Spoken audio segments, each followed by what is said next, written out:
Hello everyone.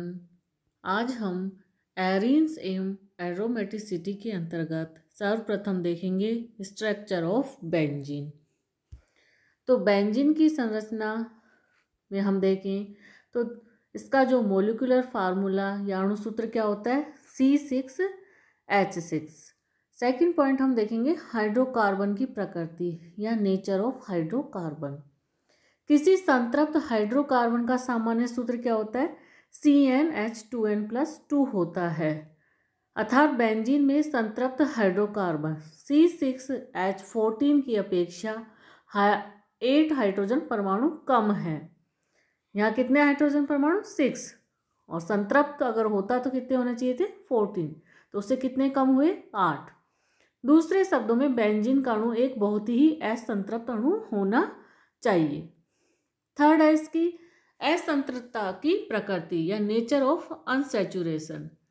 Benzene के एक अणु में एक संतृप्त हाइड्रोकार्बन से 8 हाइड्रोजन परमाणु कम है, अर्थात इसमें 4 पाई बंध होने चाहिए, जो 4 द्विबंध अथवा 2 त्रिबंध अथवा 2 द्विबंध व 1 त्रिबंध के रूप में हो सकते हैं। अतः बेंजीन की संरचना को हम इस प्रकार से मान सकते हैं कि इसमें कितने 4 या तो डबल बॉन्ड हो या 2 ट्रिपल बॉन्ड हो या फिर 2 डबल बॉन्ड हो और 1 ट्रिपल बॉन्ड हो। उपयुक्त में से किसी भी प्रकार की संरचना यदि बेंजीन की होती तो उसमें कौन कौन से गुण पाए जाते? यह ब्रोमीन जल व क्षारीय केमिनोफोर को रंगहीन करता, हैलोजन अम्लों अथवा हाइपोहेलस अम्लों के साथ योगात्पाद उत्पाद बनाता, इसमें हाइड्रोजन अथवा ओजोन के 4 अणु योग करते, लेकिन वास्तव में बेंजीन में निम्नलिखित गुण पाए जाते हैं। इसकी उपस्थिति में ब्रोमीन जल व क्षारीय केमिनोफोर अप्रभावी रहते हैं। हैलोजन अम्लों एवं हाइपोहेलस अम्लों के साथ इसकी क्रिया नहीं होती।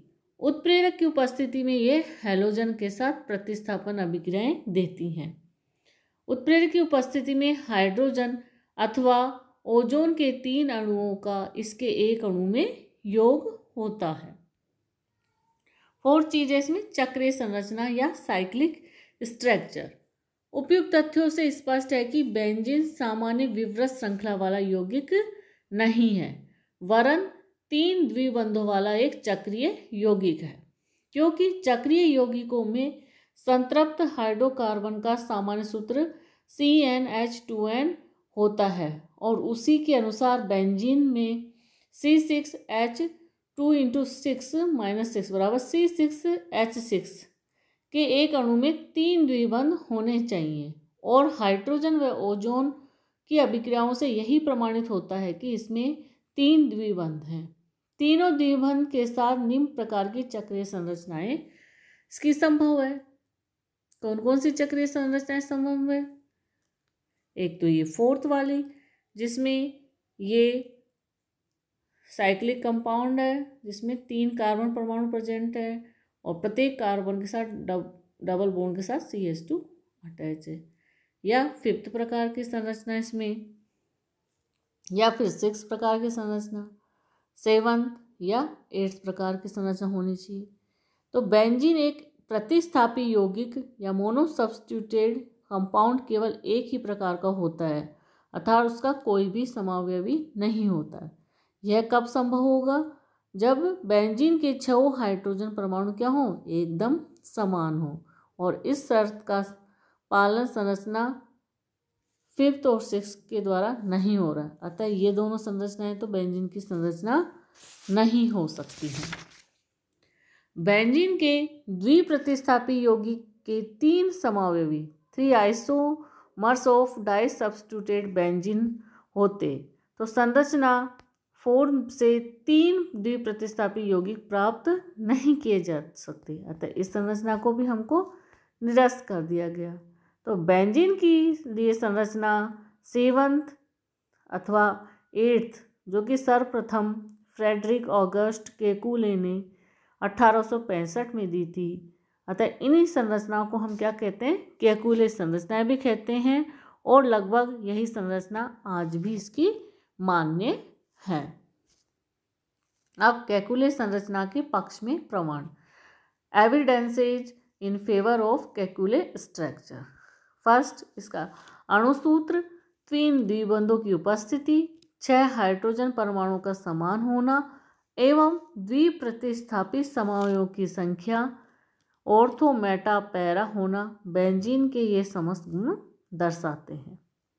इसकी संरचना 7th व 8th जैसी अर्थात कैकुले संरचना जैसी होनी चाहिए। यदि बेंजीन का ओजोनी अपघटन करवाया जाए तो प्रति मोल बेंजीन 3 मोल ग्लाइऑक्सेल के बनते हैं। यह तभी संभव है यदि 6 कार्बन परमाणु की वलय में एकांतर क्रम या अल्टरनेट ऑर्डर में डबल बॉन्ड व सिंगल बॉन्ड प्रेजेंट हों। जैसे हम यहाँ देखें, इसकी क्रिया जब ओजोन के 3 मॉलिक्यूल से क्रिया करवाई जाती है तो इस प्रकार से बनता है, और फिर ये इसका जब हाइड्रोलिसिस करवाया जाता है तो 3 H2O2 के अणु निकल जाते हैं और हमें क्या प्राप्त होते हैं, ग्लाइऑक्सेल के 3 परमाणु। तो और सेकेंड अभिक्रिया क्या है इसकी, रक्त तप नली में से एसिटिलीन को प्रवाहित करने पर बहुलीकृत होकर बेंजीन बनती है। उत्प्रेरक वैनेडियम पेंटाऑक्साइड की उपस्थिति में बेंजीन का ऑक्सीकरण करवाने से मैलेइक अम्ल बनता है। इससे भी बेंजीन की कैकुले संरचना ही प्रदर्शित होती है। जब हम इसकी किससे क्रिया करवा रहे हैं, वैनेडियम पेंटाऑक्साइड की प्रेजेंस में इसका ऑक्सीडेशन करवाते हैं तो क्या प्राप्त होता है हमें, मैलेइक अम्ल। इनके अतिरिक्त बेंजीन के आणविक अपवर्तन या मॉलिक्यूलर रिफ्रैक्शन व चुंबकीय घूर्णन आदि के अध्ययन से भी ज्ञात होता है कि बेंजीन की वलय संरचना में एकांतर क्रम में 3 एकल बंध व 3 द्विबंध उपस्थित हैं। नेक्स्ट है कैकुले संरचना के विरोध या objection against Kekulé structure. First क्या है, कैकुले संरचना के आधार पर बेंजीन के ऑर्थो व्युत्पन्न 2 प्रकार के होने चाहिए, 1,2 व 1,6। ये वाला 1,2 है और ये 1,6, जबकि वास्तव में बेंजीन का एक ही ऑर्थो व्युत्पन्न अर्थात 1,2 व 1,6 ऑर्थो व्युत्पन्न एक दूसरे के समरूप होते हैं, जो कि कैकुले की संरचना में ऐसा संभव नहीं है।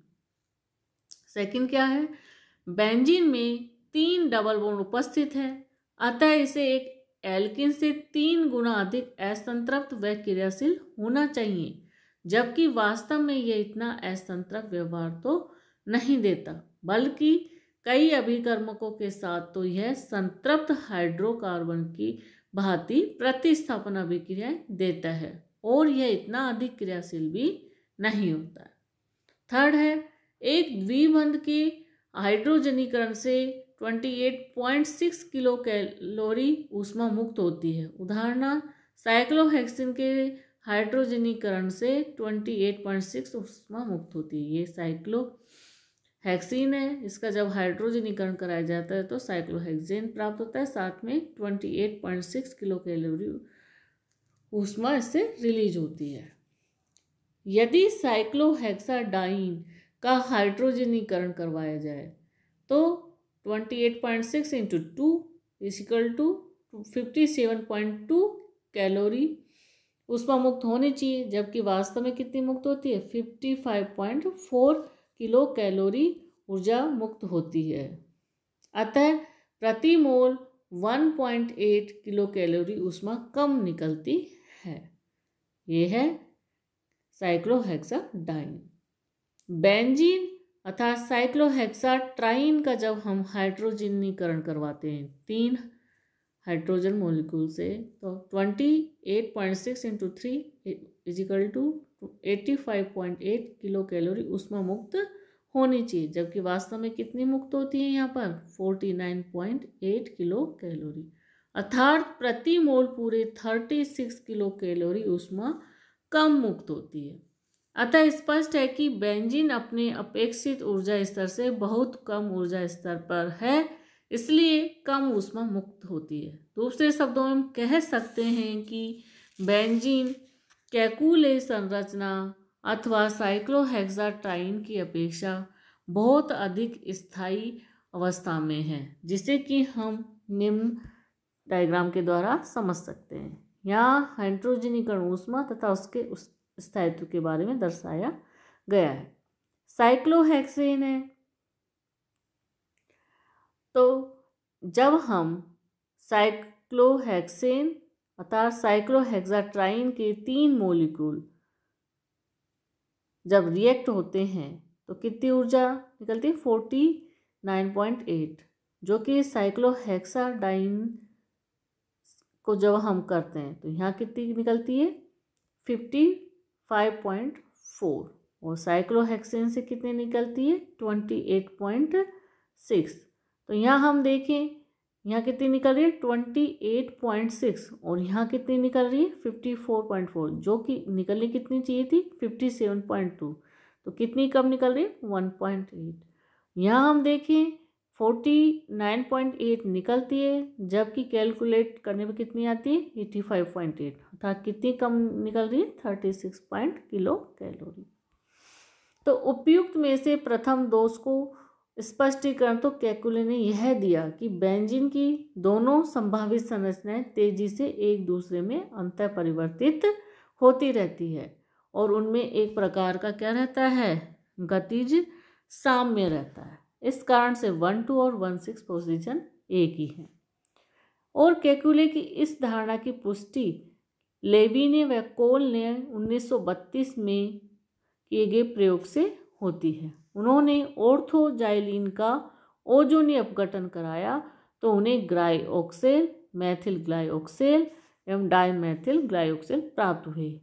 इन उत्पादों का बनना तभी संभव है यदि बेंजीन वलय की उपयुक्त दोनों प्रकार की संरचनाएं एक दूसरे में अंतः परिवर्तित हो रही हो, अर्थात कुल मिलाकर दोनों प्रकार की संरचनाएं मौजूद हो। जैसे हम यहाँ देखें, ये है ऑर्थोजाइलिन। जब इसका ओजोनोलिसिस करवाया जाता है तो यहाँ डबल बॉन्ड से ये तीनों O3, यहाँ पर ये, तो यहाँ से क्या निकलता है?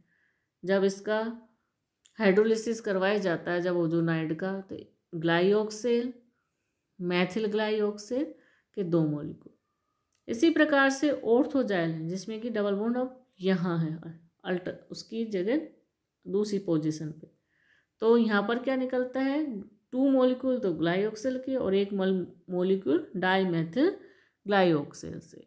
तो उपयुक्त अभिक्रियाओं से यह भी स्पष्ट है कि ऑर्थोजाइलिन के ओजोनीय अपघटन कराने पर कुल मिलाकर एक अणु डाइमेथिल ग्लाइऑक्सेल, 2 अणु मैथिल ग्लाइऑक्सेल व 3 अणु ग्लाइऑक्सेल के बनते हैं। बाद में हाइमा ने बताया कि बने हुए उत्पादों का अनुपात निम्न होता है: